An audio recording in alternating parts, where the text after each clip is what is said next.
Mexico and Canada because they're allowing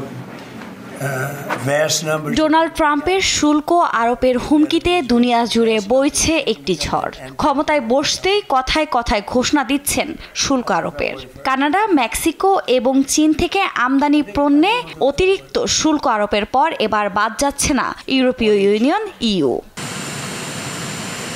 রোববার যুক্তরাষ্ট্রের Maryland অঙ্গরাজ্যে বিমান থেকে নেমেই এ প্রসঙ্গে সাংবাদিকদের প্রশ্নের মুখে পড়েন মার্কিন প্রেসিডেন্ট। বলেন, ইউভুক্ত দেশগুলোর যেসব পণ্য তার দেশে ঢুকছে, শিগগিরই সেসব পণ্যে যোগ হচ্ছে বাড়তি শুল্ক। কার্যকর হচ্ছে কবে থেকে তার দিনক্ষণ জানাননি তিনি।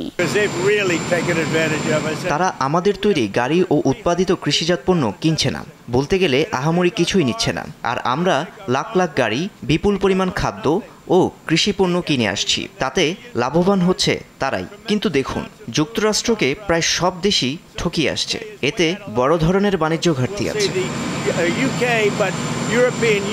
ট্রাম্পের হুমকির তাৎক্ষণিক প্রতিক্রিয়া দেখিয়ে ইউ বলছে, অন্যায্যভাবে বা ইচ্ছাকৃতভাবে ইউ পণ্যের শুল্ক আরোপ হলে পাল্টা পদক্ষেপ নেবে তারাও। শুধু ইউভুক্ত দেশই নয়, যুক্তরাজ্যেও শুল্ক আরোপের হুমকি উড়িয়ে দেননি তিনি। তবে দেশটির সঙ্গে আপাতত বাণিজ্য ভারসাম্য বজায় রাখার চেষ্টা চলছে বলেও জানান ডোনাল্ড ট্রাম্প। অন্যদিকে মেক্সিকোয় আরোপিত শুল্কে মার্কিন নাগরিকরাই ক্ষতিগ্রস্ত হবে বলে সতর্ক করেছেন দেশটির প্রেসিডেন্ট ক্লাউদিয়া।